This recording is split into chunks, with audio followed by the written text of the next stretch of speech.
Bismillahirrahmanirrahim.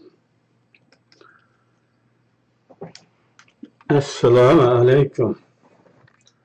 Aziz, muhterem ve süyümlük Şarkı Türkistanlık qarindaşlarım. Dünyanın her qaysı bulun fıskaklarında musafir, muhacir bulup yaşavatkan Uygur qarindaşlarım. Hemmenlağa Allah'ın güzel salamları olsun. Allah milletimiz için kılıvatkan hayırlı işlerinizde muvaffak kılsın. Allah'a hamdlar olsun ki bugün yeni bir qetim yüz görüşüp oturupdimiz. Bugünkü tema ko'rayotganinglardek tarixni xuloslash. Tarixiy shaxslarga baho berishning vaqti qachon?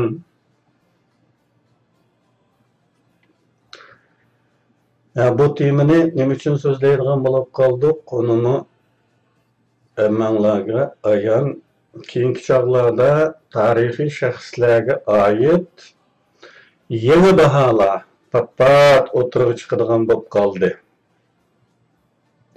Yangi baholar deganimizda burundan qilibləşib qalğan, til tekkizgina bo'lmaydigan ma'bud ilahlaştırılgan şəxslərə qarata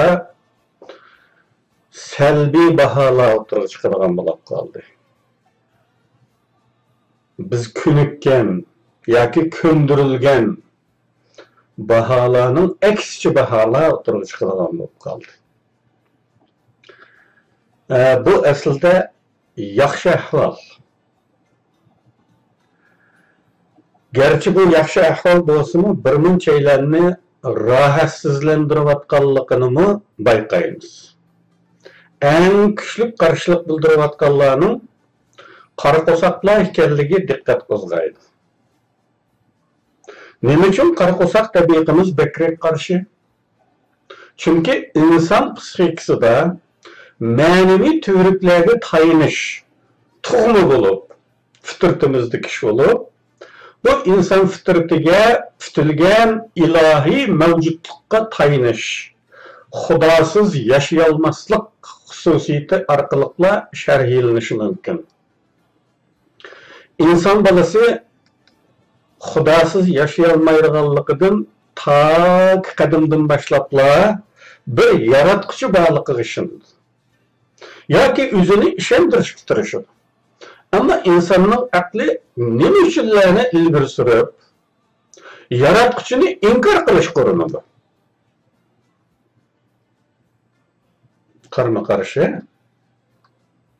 bir tarafdan yaratquchisiz bir yaratquchi bor degan tunishsiz yaşayamaydigan turib, yana bir tarafdan o'lim uchun, buning uchun bir muncha nima uchunlarni tug'dirdi bu aql.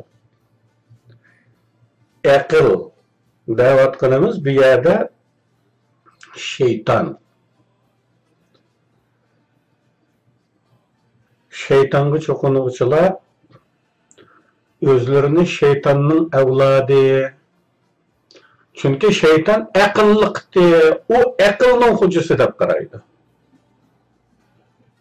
Bu yerda insonni ilohsizlikqa qutratquchi aql şeytandan.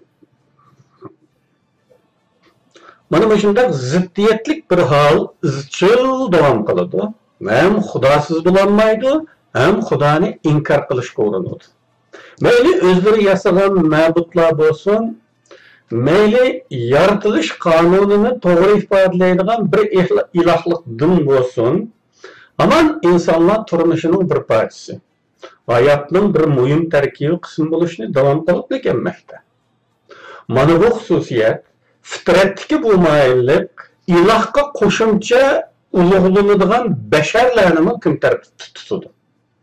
Gerçi bularni hamma zamonda ilohning sheriklari deb qaramaydigan bashariy ulgular, bashariy ulug'lar deb to'g'ri ta'birlasimi? Lekin asli manba xudosiz yashayolmaslik fitratidan kelgan. insanda ilah yoki ilahlaştırılgan ilgilerinin bulmaslığı korkunç menbesi bulup rol oynaydı. Bulardan ayrılıp keliş insan hayatında gayet zor boşluk asıl kılır. Bu boşluk goya osman hongırdek bekme korkunçluk olurdu. Şuna bulardan ayrılıp kelişka angsızlıkıdan kelgen bir tuğmu buyruk bilen karşı çıkıdı. Mesela ençiki küzetkinimizde qarqosaqlarning bekrek sekrişinin sebebini bilgendek olumuz. Çünkü ular nima uchun buncha qarish ekanligini aytib berolmaydi. Ma'bud qilib olingan ulug'larni chin ma'nosi bilan tushunmaydi. Tarixini to'liq bilmaydi. O'zining atrofida shakllangan sotsial klimat tarafidan yuqumlangan bo'lib, bu qadar jiddiy yo'sinda qo'g'dash urinishi tushunganligidan, o'zi tushunib turib qoyil bo'lganligidan emas, balki shakllantirishdan o'tgan sun'iy ongdan maydonga kelgan. Xudosiz yashayolmaslik fitrati tufayli ongsizligi jiddiy signal berishga boshlaydi. Ma'budundan ayrilib qolyapsan degan signal. Mana bu signal tufayli ular to'pda o'yri qilgan holda qarshi chiqadi. O'zi tushunmasdilar. To'liq bilmay turibdi cho'qilgan bu mashhurlar ularning yoshirin inida yiltiz tortgan bo'lib, vaqtning o'tishiga ergishib qusursizlashgan. Birmi xatosi yo'q.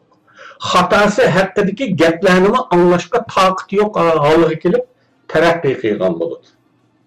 Ben ilgari misol bergan va hatto vatan ishidagi to'rlarda aql g'idiqlash turida ba'zi qisqa narsalarni e'lon qilib, jamoatni chekib boqqan chig'imda shuni his qilgan. Shuni his qilgan edimki, ular hatto o'zi ulug'layotgan kishining qaysi davrda yashaganligini, nimalarni qilgan kishi ekanligini bilmaydiganligi meni hayron qoldirgan edi. Xuddi mistik mavjudliklarni insonlar to'liq tushunmaydiganligi va bu tushunmaslikning o'zila bundaq mavjudliklarni texnik sirliqlashtirib etganiga o'xshash, bu odamlar o'z ma'naviyatini qurib chiqqan bu bashariy mavjudlarni tushunmagachga ular qusursizlashib ketgan. Ularning xatoliklari bo'lishimi qabul qilinmas darajaga yetgan. Ben vatan içinde çekip bekiş için sınak edip bağlan çağımda Lutfullah Mutallib'nin misal verginim isimde. Ben en güçlü karşılık kıygısından sorgan ettim.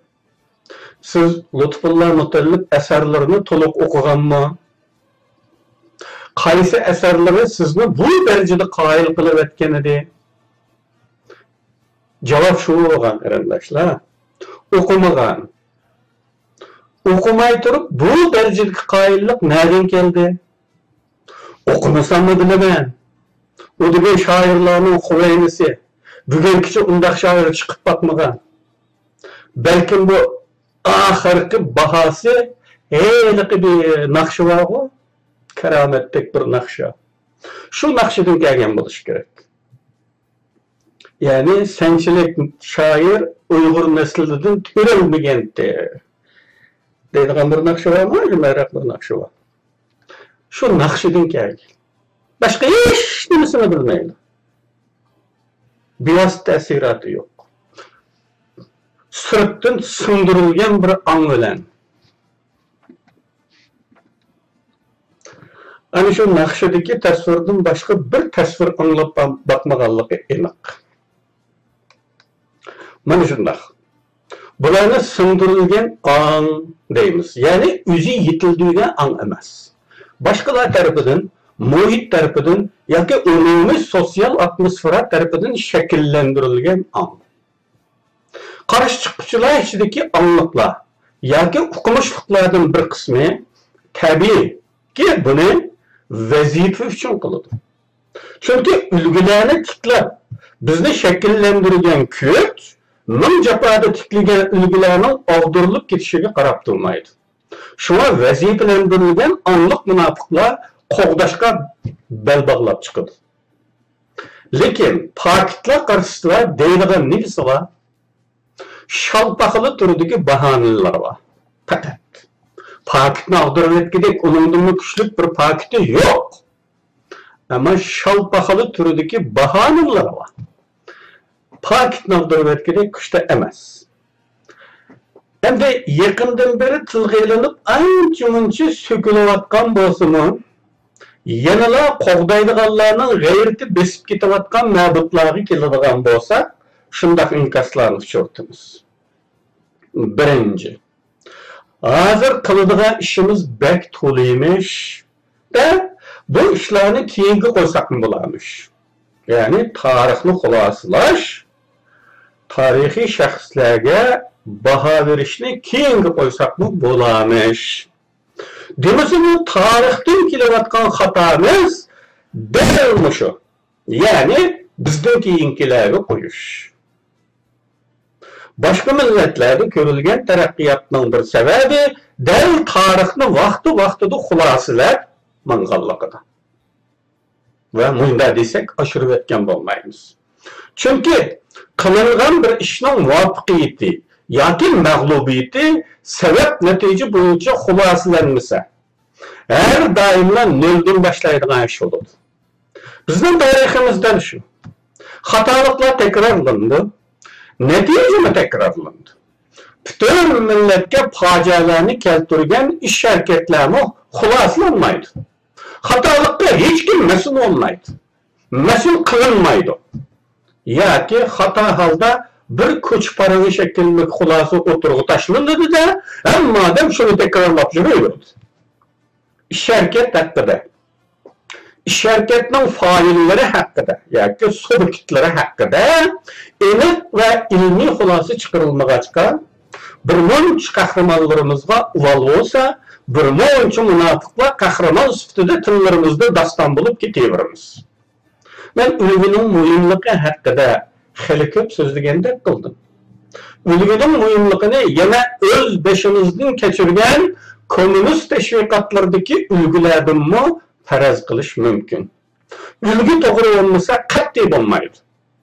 Avlodlarga to'g'ri ulgu sunilmasa, ba'zi qiliq harakatlari obdandek ko'rilgan, ammo kechmishida munofiqligi bo'lgan bir ulgu sunilganda, kichikligida qarshiliksiz qabul qilib, yoshirin engi o'rnatgan bu ulguni cho'ng bo'lganda to'liq tushunsa va uning bir muncha ko'ngil aynitqidek to'qlarni ko'rgandek qanday o'ylaydi? Demek münafıklarını keçirildiken dep oylap qasqanda oldu. Çünkü mabutlaştırılgan ülgüdün xuddi bugünkü ata-analardek ularni derhal vaz keçmeydi. Bir yoki bir necha münafıklık misallar bilanla bu ülgüdün vaz keçip haqiqatni qabul qilishga tarsalik qilish cho'qim. O halda ülgüde ko'rilgan chalangishlik, to'qibulmuqa aralashlik davom qiladi.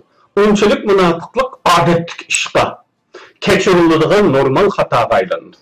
Hem de bu xil qarşılıqdaki ikinci mazmun bugünkidek işimiz tola, qiladigan ish tola bir chog'da ular haqida baho berish uncha ular zarur bo'lmagandikin, qo'yib tursak bo'lmamdi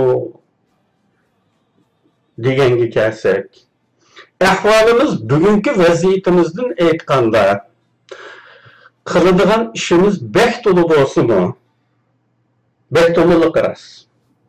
Qiladigan ishlarni tepib qilamayotganimiz yo'q. Ya'ni qo'limiz tegmay qoladigan darajada oldirash qilayotgan bir ishimiz yo'q. Ish jiq bas. Ish jiq. Shundan to'laliq emas. Ammo biz o ishda shug'ullanayotganimiz yolg'on. Hammamiz Facebook sahifasida ya naqobilligimizdan hech qila olmayapmiz, naqobilligimizdan ya tashqi shartlarga bog'liq bo'lgan ishlarni qilib olmayapmiz. Natijada hammamiz bekor. İşimiz ko'pligidan vaqtimizni tarixni xulosalashga sarf qilmayli degichilardan men bir so'rab baqsam. Siz nima ishlar bilan shuncha aldirash? Mushuningdan muhim ish bilan shuncha aldirash bo'lsangiz, mana bir oz bo'lib bering. men emringizga itoat qilib shu ishlarning bir qismini ustimga olay deb o'tirdi. Qaysi shuni aldirash buningda muhim. Gerçini aytı muhim ishlarni aytib nurg'un. Lekin biz naqobilligimizdan, qo'limizdan to'q kelmaganlik sababidan qilolmayapmiz. Yoki bu ishlar tashqi shartlarga bog'liq bo'lganligi uchun tashqi shart musaid emas, uning uchun qilolmayapmiz. O ishlar shu payt turug'liq. Biz o qo'limizga tegmay qilayotgan bir ish yo'q Facebook'dan boshqa. Tarihi şəxslərə baha verişkə çolumuz tegmigidek aldıraşlığımız yox. Yoki yalğanmı? Yoki bir insanlar qarşı çıxıb, "Mana men qol-qo'limga tegmay azadlıq işlərimiz üçün buluvatman, bir qo'limni ish qilolmay halak" deb taqanlar qana. Eng ko'p ma'naviy mahsulot ishlab chiqarayotgan menmi shunchalik bekormanki soatlar bo'yi kino ko'ryapman. Torlarda görüp durayotganimizdek acayip bimani yollanmalar var. Bununla yüzlerce inkas izişka çolu tigayotgan halda ekanligimiz aşkar. Ondaqken neymiş ki bu işini koyup durğu etmez? Texama buymuş ki bu iş aslında tolumu keçikti. Hazır olsa mı aklımızda kelgen bolsa demek hazır olsa mı qilishimiz zarur bo'lgan bir ish. Çünkü bundan keyingi yollarımız İddivi iqimlarımızı tanlashda bundak bir xulasa, baha, bekmi muhim belgilegi rol oynaydı. Hata bahaga qarşılık yok. To'g'risin deyli degan hamonlar mana shunday maslahatchilar yig'ibli ketdi. O'tganda mustaqillikmi yoki avtonomiyami, mazmunliq ra'y sinashini chiqarganimizda nasihatchilar qaynab ketgandi. Hatta bazı büyük alimlerin peyda olup, bundak bir ra'y sinashini tilg'ilib o'tirishning xato bo'lganligi nazariyasini o'tirib qo'ygan edi. Necha vaqtdan o'tirdi mutlaq ko'p Sharq Turkistonlik Xitoydan ayrilishni xohlamaydi degan bir ra'y sinash bozorda ekan, ovozi chiqmagan bu olimlarning bu tutumiga nima degilik? Xatosi bozorga egallab, o'tirda kezib yursa gap yo'q. To'g'risin deyli deslar, cho'lib chiqadigan bu nazariyachilar, nasihatchilarni nima desak to'g'ri bo'lar? O'ylab ko'rdinglarmi? Ikkinchi shaltaqil bahona. O'lganlarni tishlab tortmasak bo'lmamdi. Bu gapda izchillik yo'q.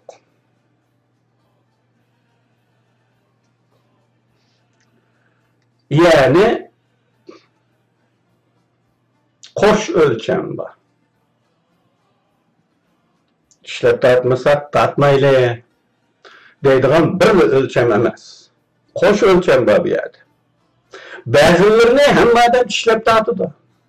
Ular bunday deyilmaydi. Faqat xalqqa so'ydirilgan munofiqlar haqida gap qila olmaydi.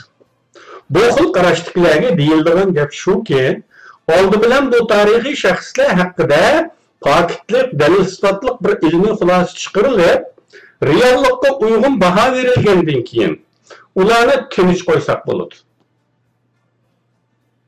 Ular haqidagi baho muqimlashtirilgandan keyin.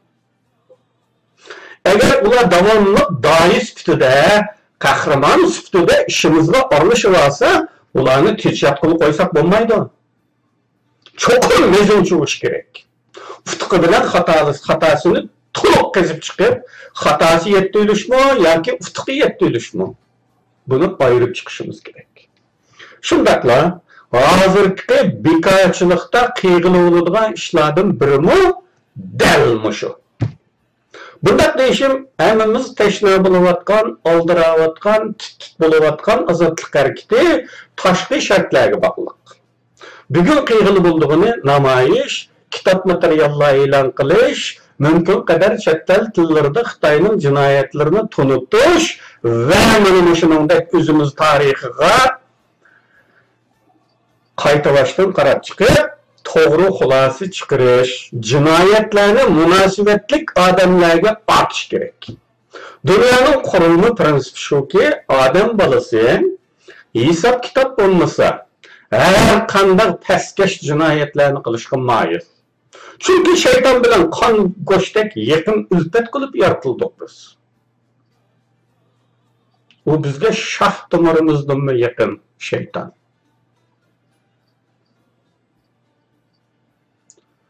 Bu dunyoda hisob kitob bor deb bilganlar va bunga ishonganlar gunohlardan o'zini tortadi. Qonunning jazosi bor deb bilganlar jinoyatlardan qo'lini tortadi.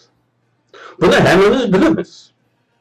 Demak, hisob kitob bo'lganda inson bolasini gunohlardan, xatolardan, jinoyatlardan cheklagili bo'ladi. Uyg'ur milliy tarixida va bugungi realligimizda munofiqlikning buncha aql olmas darajada mig'ildab ketishi dal mana shunday lozimligimizdan hisob kitob qilishni bilmaganligimizdan bo'lgan. Dal shunday lozim bahonalarni qilib, yeri o'lganlarni tinchiyat qilib qo'ysak deb, yeri boshqa ishimiz yo'qmi deb, yeri ular majbur bo'lgan deb izdinish tadqiq qilishga bo'lgan g'ururligimizni pardozlaydigan bo'lganimiz uchun munofiqlik turmushimizda normal holatga 3 vaqt tomoqdek bizdan ayrilmaydigan holatga kelgan. 3-chi shalpaqili bahona. Ba'zi odamlarning munofiqlarni, ya'ni munofiq tarixiy shaxslarni oqlishining sababi inekning beshiga kelgan kun muzayning beshiga kelib qolishi andishasidan bo'lishi mumkin. Ya'ni o'xshash turdagi munofiqlik bu odamlarda bor. Uning uchun uni qovdimisi bo'lmaydi. Uning beshiga kelgan kun o'zining beshig'ini kelib qoladi. Bu shundaqmi emasmi? Mush qarashdikilarning o'tmishiga qarsaqla oshkora bo'ladi. Bu ularning oshkora qilmagan bahonasi ma'vo. Tilga olmaydigan ichida biladigan. Endi 4-chi shalpaqili bahona shuki, munofiq tarixiy shaxslar yoki bashariy ma'budlar haqidagi klassik aqlash. Ularning majbur bo'lganligi safsatisi. Bu shalpaqili turidagi bahonalardan biri bo'lib majburlangan degan aqlash agar qabul qilinadigan bo'lsa, qahramonlik deganning ma'nosi qolmaydi. Agar mush majbur bo'lgan deganni qabul qilsangiz, qahramonlikni faqat tushundira olmaysiz. Bu sinatda qol. Bunun ne kadar binanı aqlashganligini ro'shan bilish uchun qahramonlikning ta'biriga qarasaqli bo'ladi. Qahramonlikning ta'biri qanday? Dushmanning majburlashlariga bo'yin egmaslik qahramonlikdir. Bu ta'birga qo'shilamsizlar? Menimcha qarshi chiqqidek boshqa gapinglar yo'q. Majburlashlarga bo'yin egmaganlarni qahramon deydigan bo'lsa, majburlashlarga bo'yin ekkanlarni nima deyish kerak? Mana mandabla aniq ko'rinib turibdi. Deyilayotgan majburlash bek bo'lsa, bishorat berish, furtib o'tish shaklida bo'lgan bo'lishi mumkin. Faqat ya jismoniy zo'rlash yoki aniq iboralar ishlatilgan tahdidlar bo'lishi notayin. Chunki bizning shu yerda yashagan vatanda bishoratlar yoki furtishlarla partiya mendan buni talab qilib o'tibdi deb bilib, shuni qilgan bo'lsa, buni kechirishga bo'ladigan munofiqlikmi? O holda turmalarda haddidan tashqari dahshatli qiyin qistoqlar bardoshlik berolmay taslim bo'lganlarni yanada qahramon deb beshimizning tajiz qilsak to'g'ri bo'lamdi nima? Yoki bu majburlanishning guvohchilari bormi? Bo'lsa o'tirib chiqib guvohlik berib baxsin. Ahirki birisi. Yani şalpaqılı türüdeki aqlaşның ahirkisi. Kişilerde guman tug'dirish urinişi bo'lib, go'yo bashariy ma'bud bundaq munofiqlikni qiladigan kishi emasdi-da. Düşman onunla suikast qilib, yani onun obro'yini tushirish uchun onun nomida e'lon qilgan munofiqona yozmalar yoki ishlar. Ne kadar kallamiz ishlaydi ha? İcatkarlık, Türkçedeki yaratıcılık. Mana şu icatkarlık kabiliyetimizni jariy qildirib, ma'budni aqlash uchun tasavvur qobiliyatimizni shunchalik mukammal ish qila olamizki, boshqasi qilgan qiliqni bizning ma'budni qarlash uchun uningga otganmikina deganlargacha tasavvur qilamiz. Başka çağda şunca gal, hatta tamamen vakıvı olan tefekkürümüz bununla gelgende ne kadar zıl işleydi ha? Eğer muşu tasavvurdaki de ahvallar Xitay cemiyetinde adet kaylangan bolsa ki, ulardan mingde biri olsun aşkarlanıp qalgan boladı. Vicdanga karşı bir qilmishni onun namida o'tirg'i chiqardigan bolsa, o aşkarı red qilinmagan taqdirdimi, yaqinlarga aile azalarga bu ishning haqiqatini deb qo'ygan bo'ladi. Buncha ular tefekkürünü ishga solalayotgandagi ajoyib murakkab tasavvurlar orqali aqlashga bahona yaratish uchun to'liq joriy qilinayotgan meni funksiyasining asl sababi dal ular yoshirin anda ulug'lashdan o'tib qusursizlashtirilganligi, o'zini sezmasdan iloh qilib olganligining natijasidir. Yeni bazılarının kapitani yolu bilen vaziyetini texmi eşeddileştirip, tarihimizde bir kahraman çıkmayan, saplı münafık çıkan dedi deyişilik sebep, aslında Newton'un 3. kanununu işe sanmakçı bolğanlığı. Qattiq egiş, yoki purjunni qattiq tartish orqali tersiga qattiq teptirish maqsadlik ashaddiylashtirilganligini ko'rib yetish uncha ular tez emas. Qarshi g'azab qo'zg'ash uchun karomat ustunlik qildim deb o'ylab degandir balki, ammo mezi cho'g'ilib turgan aqmas sapsapa, yalang'och tuhmat. Yana bir shalpaqil turdagi qarshilik bahonasi hammani inkor qilsak kim qoladi degandan iborat bo'lib, bir necha tal saq olma bilan aralash, birskan ses qalmini qochilib elib, bizning birskan olmamiz var deyilgandek bir ish. Ses qilib shallabasmay, nishnama qilmaganda ko'ngil yerim bo'ladigan bir holat. Şoğunusu şallı etmeyi, birsken alman ba dep saklagan halattı mı, yegili oludugana aşı bir nekçisini tutsa, kimden gözünü bu yaş için götürüp alamaz? Yüzümüzü aldımakçı mı, ya ki çetellikler mi? Her türdeki uruluşlarının hiçbiri pakit aldığı puttereptiralığı dek güçlemez. Ve şunda buluşup karamay, toplumumuzun umumi keyfiyatı yanılı bu mevcutlar tarafı buluşu, Xitayning mustamlika tamg'isi, qulluq tamg'isining ne kadar cho'nqur urilganligining alomatidir. Pakitqimi qoyil olmaydigan darajadagi bu kajliqning yana qanday tarifi bor? Albatta, haqqoniyat tuyg'umizning o'lganligi. Xuddi Xitoy millati xosligida bo'lgandek, adolat va vijdonning yo'qsul holga kelganligimizning dalilidir. Qarindoshlar, bugün deydiganlarım eşinçilik. Bununla çokum eğer karşı çıkıdığan karşılara çiçanışıp gitişi mümkün. Çiçanışıp gittiğanlara deydiganım şu ki, paketni ağdırıp etkiden karşı paket oturup koyanlar. Anda şalpaqalı bahane göstermenler. Hammanlarga Allah'dan isen amallık tileymen. Kiler qetim görüşük xeyir hoş.